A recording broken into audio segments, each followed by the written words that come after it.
Welcome to Wealthing Talks. I am your host, Alicia Castillo-Holley, bringing you real-life conversations from Silicon Valley or somewhere around the world. We will talk about disruptors, angel investments, venture capital, and of course, family offices. Join me along with my children, their families, friends, disruptors, and investors as we explore the fascinating world of creating wealth in a completely different and authentic way.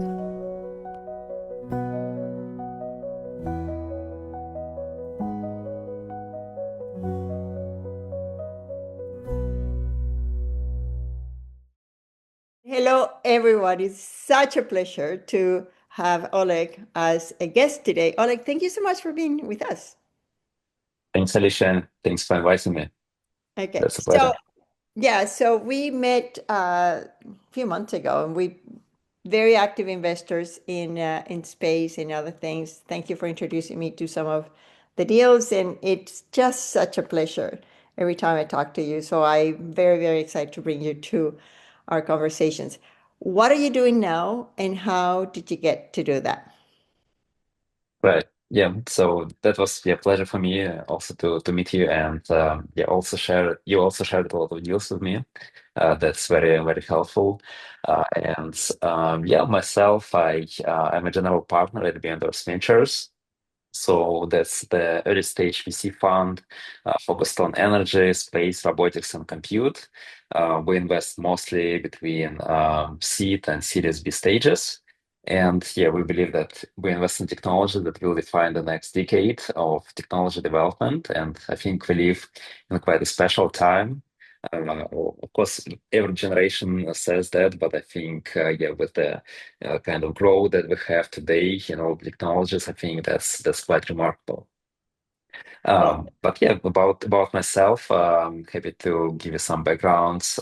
So I have a kind of mixed backgrounds. I have PhD in space technologies, also master in economics. Uh, kind of space was always a passion for me. So I read a lot of books, watched a lot of movies, and my father, when he was a kid, that was the start of like the whole space programs, and of course, it was a kind of like inspiration that he then sent to me. Then after I did my PhD, I started my first company, which was focused on navigation inside large buildings. That was a kind of like partly like the thesis of my PhD, but not exactly. So I used my scientific knowledge to launch the first company.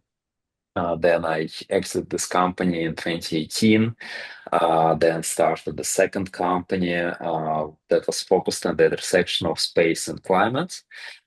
That's called Carbon Space. And that was kind of, for me, the way to combine my two passions. So one is space, another is like sustainability, climate, like in a broad sense. And then I exited the second company in 2024 before starting my career as the VC. And between those two companies, I actually led a team that participated in Mars Colony Prize. That was like another application of like space for myself. And I brought a team from different countries. And we won the third place in the Mars Colony Prize, organized by the Mars Society. And that was the competition where you have to build a concept of 1,000 people living on Mars.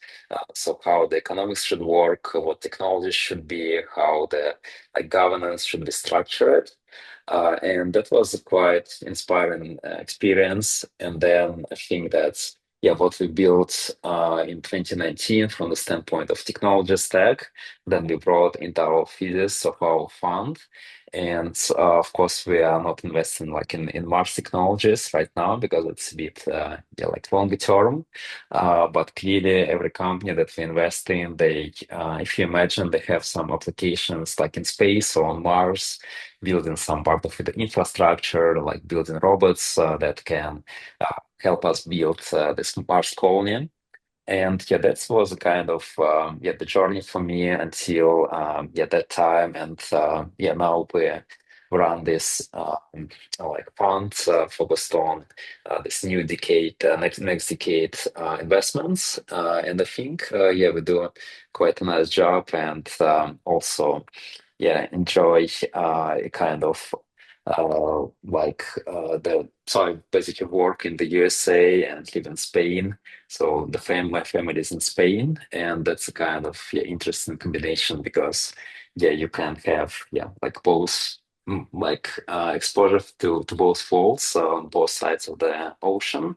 And I think it also helps to yeah have more fun. And yeah, yeah, always happy to meet great people like you. Oh, fantastic. What a journey.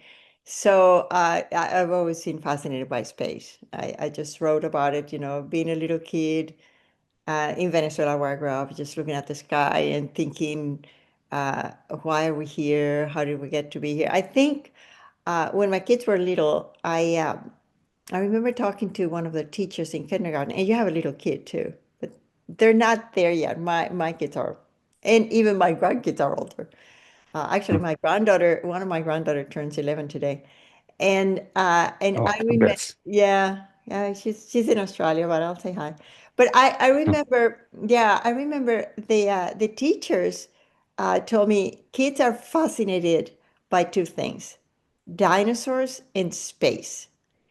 And somehow we lose that fascination with space unless we're fortunate to work in that. And to me, it's such a privilege to do these things like this podcast to so many people that can watch it and can read it or can listen to it and then think, hey, there's people still working on space. And it's such a fascinating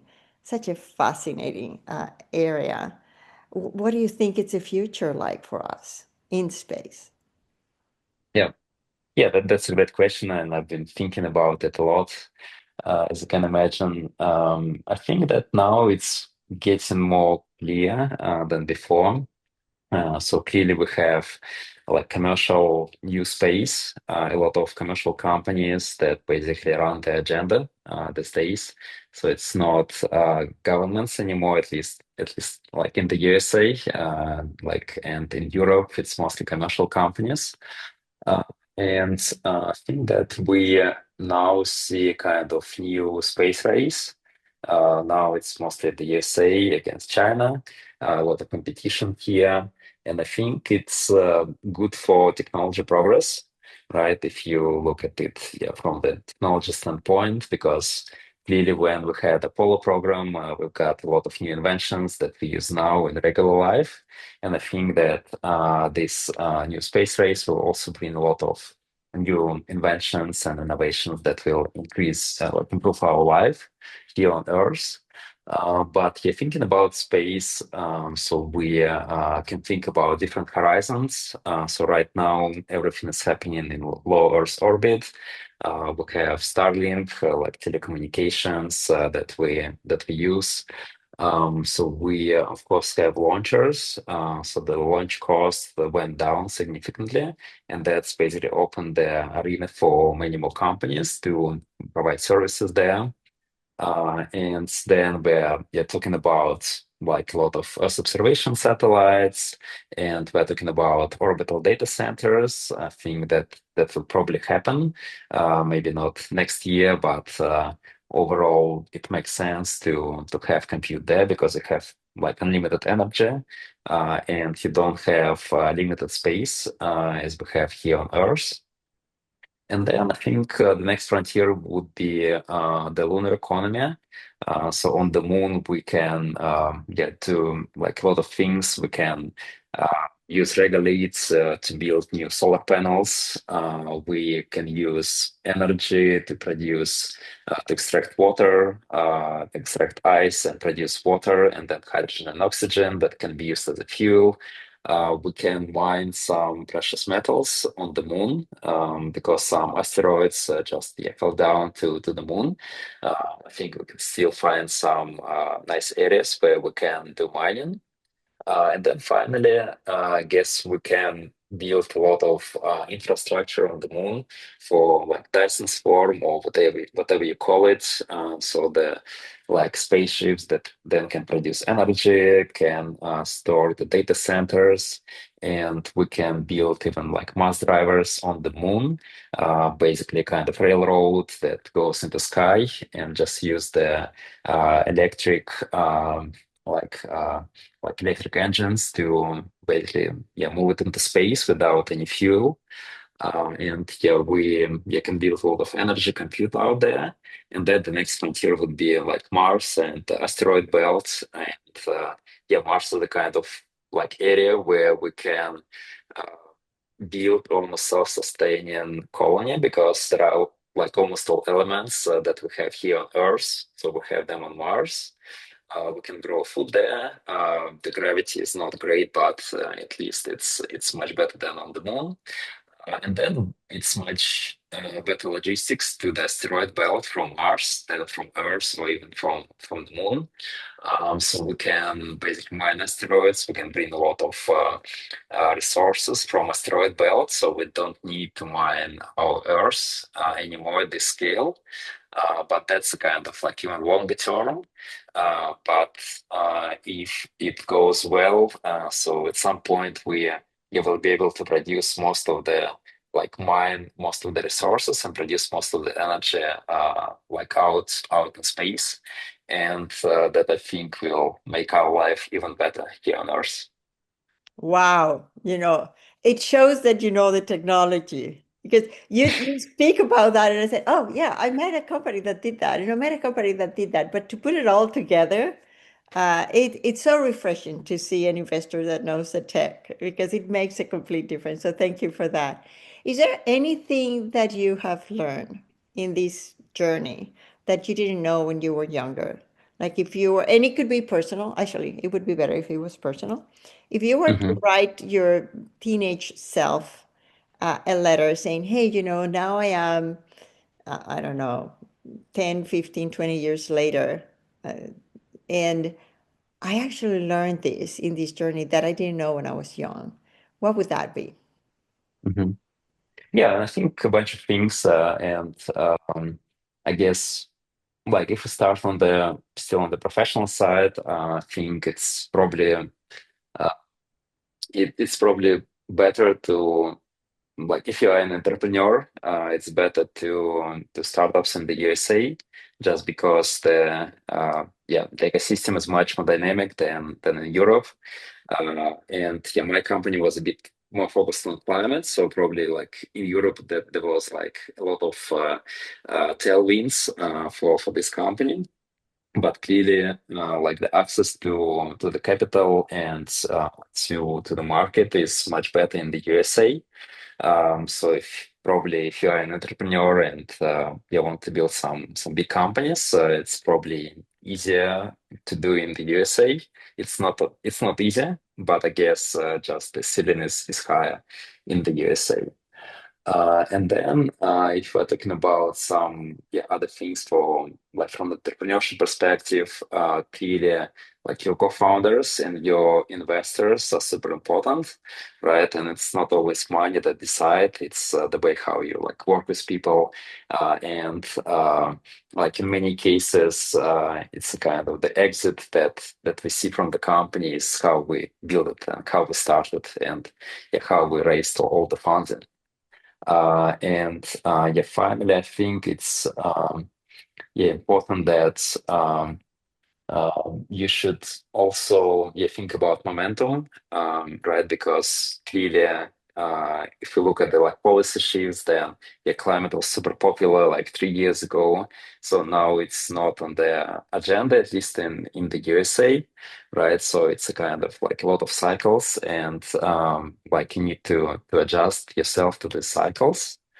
But from the standpoint of personal, I guess. Uh, it's a kind of I spent this time last 7 years or the 7 years in Spain mostly, and that was really good for the family. So my wife and my kid enjoyed it, uh, and I think it's really important to be in the place that you like and your family likes, because yeah, otherwise, what's the point to live where you don't want to live, right? When you're happy, yeah, that's true.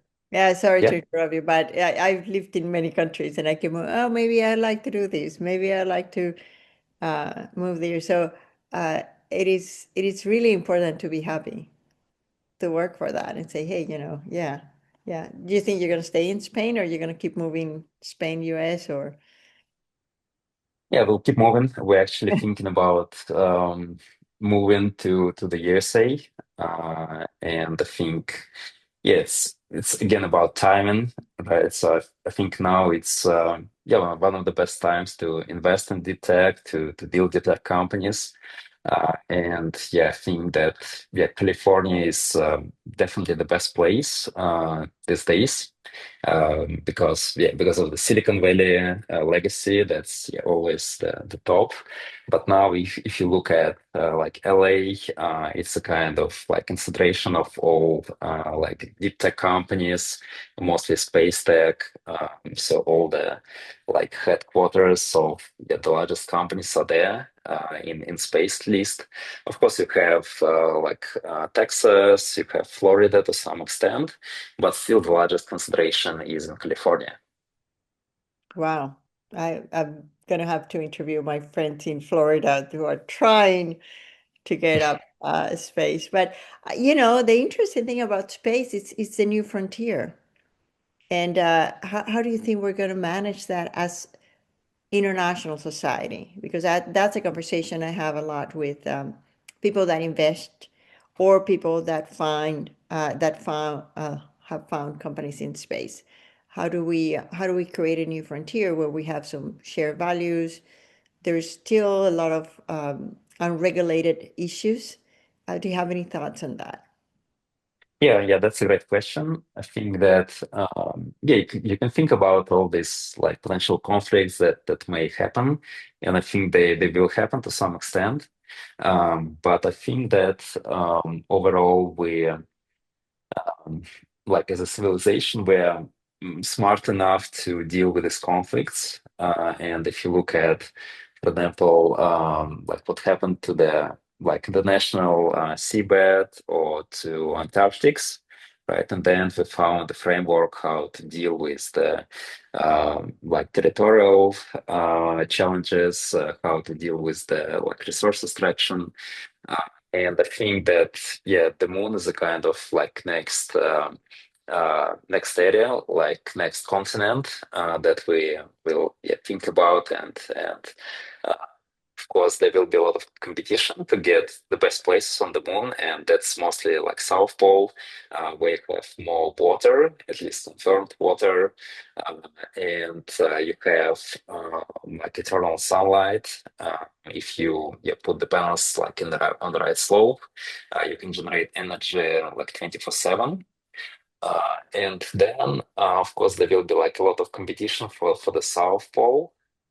And right now, the regulations is that you basically cannot own the place on the moon, but you can basically like work to extract some materials.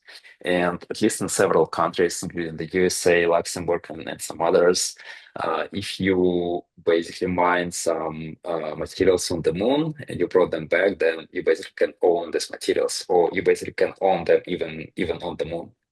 And then the next question is if there are some mining operations and then someone else wants to build their own mining operations, how do we deal with that? And that's I think will be yeah, the major challenge. There will be probably several conflicts on this front, but then we think we'll figure out how to manage it.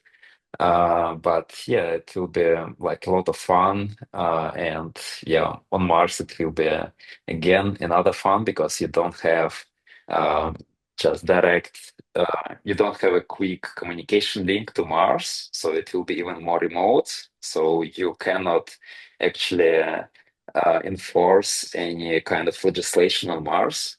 And this will be like even more challenging, but maybe not. So I think this will be a dynamic environment, and we'll see where it goes. But I guess we will figure out something. That's so interesting because I didn't think about that. And I like the way you phrase it, the next continent, because I think about, the next, I don't know, space entity. But when you talk about continent, you sort of make it very earthy, very, possible to get there.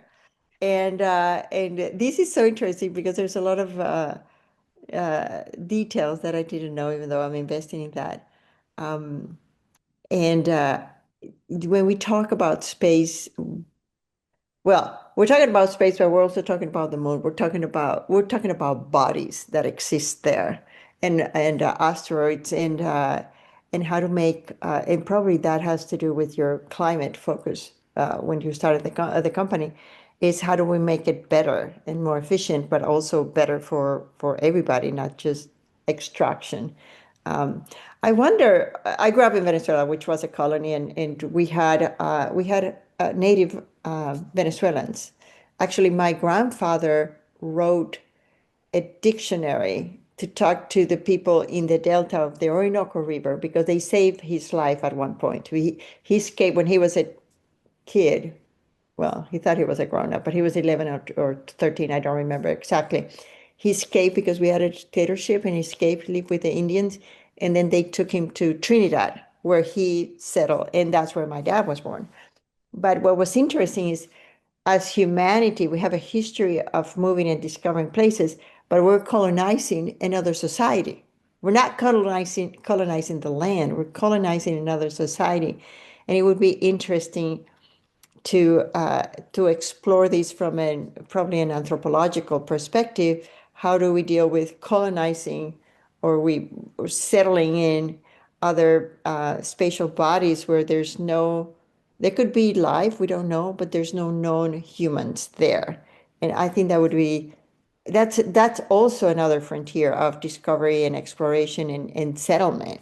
Do you have any views on that? Yeah, yeah. I think the good news is that clearly, like like there is no one there, so we somehow cannot make it worse than it's already there.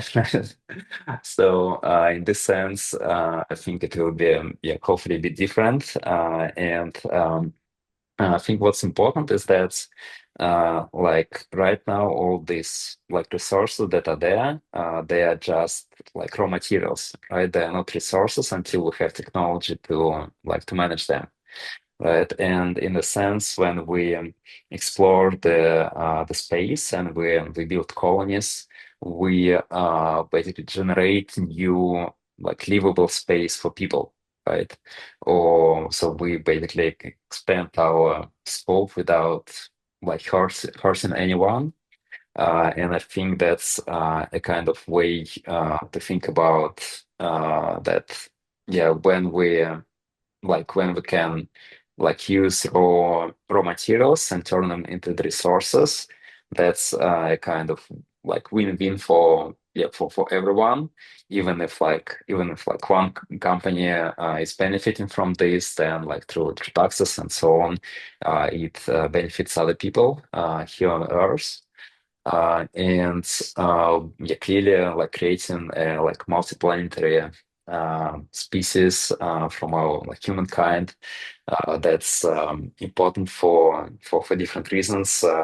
At least for inspirational reason, right? That we can go into the like another celestial body, and we yeah can make it livable for people, right? I think that's just very inspiring because instead of like destruction and other things, we create some new value, right? So like any space exploration is about creating new value. And yeah, then clearly we should think about how we distribute the benefits. But yeah, I think that yeah, right now we are in the phase when we think more and more about like universal basic income or something like this, especially with the AI growing. We get a lot of like extra profit, and clearly, yeah, we can utilize it to distribute in a better way. But that's a complicated thing, and probably like the technological exploration of space is even easier than resolving Yeah. the social challenges here on Earth. No, I agree with you.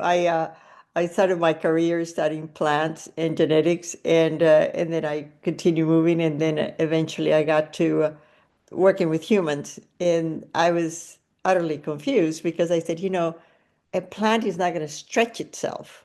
It's not going to the plants are really interesting because the plants they do their best to attract attention because they cannot move, and people don't realize that. But I mean, you have the flowers to attract not only insects but humans, so they can take care of the plants. I used to think that we tame the plants, and in reality now I think that the plants tame us, so we could take care of them um, because they give us, joy or food or whatever. And then now, from a human perspective, I always think, we need to add the human component because businesses don't make decisions. Humans make decisions. Humans are the ones that we need to look for. And sometimes they get very, very complicated because we have emotions, we have history, we have culture, we have so many things that go around in circles.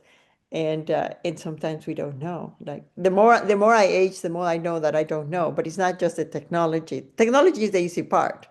We can we can observe it, we can measure it, but the people, it's just more complicated. So I think we have a lot of work to do in that sense, which I have no clue how we're going to do that. But yeah, I don't know if you have any comment on that. Yeah, I guess it's kind of like incremental improvement that we see from generation to generation. So clearly, like mass media shows that like everything is bad in the world, and yeah, we unfortunately have wars. But if you compare it to like the number of wars that we had like a couple of centuries ago, and like the number of people who died from wars like a couple of centuries ago in comparison to the total population, then yeah, right now, yeah, the times are clearly much better from the like civilization standpoint. And I think it shows that we are getting like smarter as species, right? And that we yeah, haven't destroyed ourselves, even given that yeah, we have weapon to destroy ourselves. I think that says a lot. So I have a lot of yeah, belief in humanity. But clearly, it's a long journey, and yeah, we'll have conflicts, and we'll have kind of like periods of peace. And I think what's interesting is that if you look at the technology progress, so it's much faster during conflict time, right? So when we have like time without wars and when everything is calm, then we start working on like social media or like things that are probably not that not that deep tech, right? But when we need to compete, we basically move into the frontier and innovate there. So I guess it's just like the natural cycles of humanity, and yeah, hope we are getting smarter from cycle to cycle. Well, we do our best. Yes, thank you for that. Let me wrap this up with a very I would say spiritual question. We a lot of people are going to be here in our podcast, listening or watching. They're not going to be able to meet you in person. Hopefully, they will. But you have an essence that you can transmit to others. And then we cease to exist. I was very fortunate when I was a teenager. I fell off a horse. I was in coma. I got back a few days later, and then I realized very early on that my time as I know in my life is going to end. So I always think, what is the who am I? That has always been uh, very very present in my life. Who am I? Who am I when I'm not here? What do I leave behind? So that's a question that I pose to all of our guests. Have you thought about who is Oleg when Oleg is no longer here, or who is Oleg to the people that are not having the privilege to meet you in person? Yeah, yeah. Oh, that's a great question. And so clearly, yeah, my major legacy is my family, right? So my yeah, 3-year-old girl. She's like super curious and a lot of fun, and she always like to build things, and she likes to watch cartoons about like rockets, airplanes, cars. So so Of probably course. she will enjoy some like engineering, like technologies and so on in the future. And I think, yeah, like bringing this passion to your kids is super important, right? So they will absorb it, and then they will decide on their own what to do with that. Will they, yeah, want to develop in the same domain, or will they choose another one? It's not for us to decide, but at least we yeah, give them the best what we have, right? And I think that's, on the personal side, and clearly all the like community of people that I know, that I supported, that yeah, I built companies together with, that I invested in, uh, helped with advice. I guess this will stay as a kind of legacy as well. But then from the like larger scale perspective, I think that my passions are like about space. It's a kind of like launching a space economy. So we have it growing because it can benefit Earth, and at the same time make the life better here, because yeah, we also invest a lot in like energy, like renewable energy, fusion, energy storage that will help us transition to more clean energy and clean economy overall.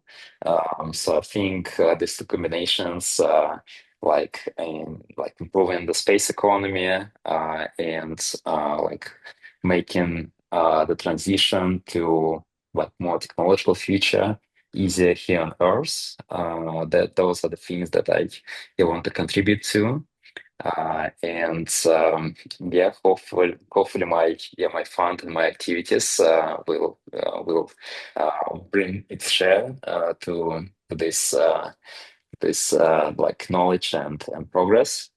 But yeah, we'll see. We have, yeah, limited time here. I think we should try our best to like move with our passion and achieve with what we want to, yeah, try to achieve, and then we'll see. But at the same time, you should be happy, and I think, yeah, you need to, yeah, try to combine it, because even if you like achieve a lot but you are not happy, that's the kind of probably not the best life.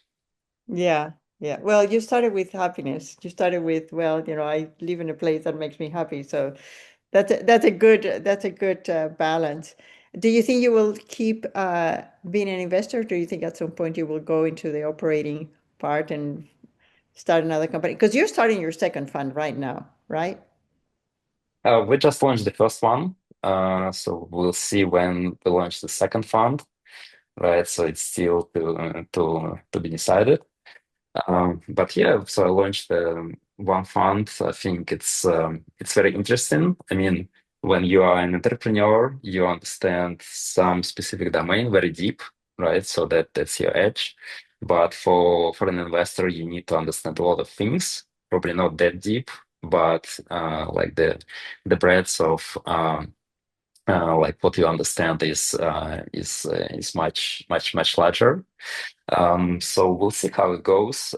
So I'm really excited these days about a kind of like, of course, AI growth, and I think it's quite extraordinary, because if you look at the compute growth over time, we basically like increased by the order of magnitude like within 3 to 4 years, and now with the AI developments, like every 2 years we grow like 5 or 6 orders of magnitude. So it's a kind of completely different pace of growth. So we will need, yeah, more compute for this, more physical infrastructure. We will need more energy. I think energy is a kind of one of the things that I'm also excited about. And clearly, I think there are a lot of opportunities of like turning kind of like abandoned sites these days into like energy valleys and use a lot of robots to make it to build it faster, to build it more efficient. And that's the kind of angle that I really like. So I'm already investing in the companies that build robots for this energy deployments. But curious how to make it fast at scale. And I think if I'm talking about how to generate wealth, I guess this combination of like AI, compute, energy, and then also like making it in space is a kind of the domain where you can generate the most wealth these days. Thank you. Thank you so much. I mean, so much to think about, and I know that I'll watch these over and over again. I really appreciate you spending your time with us. Thank you, Alicia. That was a pleasure. Oleg is a super nice investor. He's a type of investors that we love doing deals with. We share a lot of deals. Sometimes it works for me, sometimes it doesn't work for me, sometimes it works for him, it doesn't work for him. It's a very, very refreshing type of investor, because it's all about the intention of making the world a better place, investing, making money on the investment, but not just money and not just for us. So I hope you enjoyed this conversation. It has a lot of technical things, and I hope you consider space as a possibility to not only invest, but to benefit from that. This is your host, Alicia Castillo-Holley. Thank you for being with us, and I'll see you in the next episode. Thanks for tuning in to our Wealthing Talks. I hope you've enjoyed this conversation. To stay connected, visit us at wealthing.com. This is Alicia Castillo-Holley, your host, and until next time, yours in Wealthing.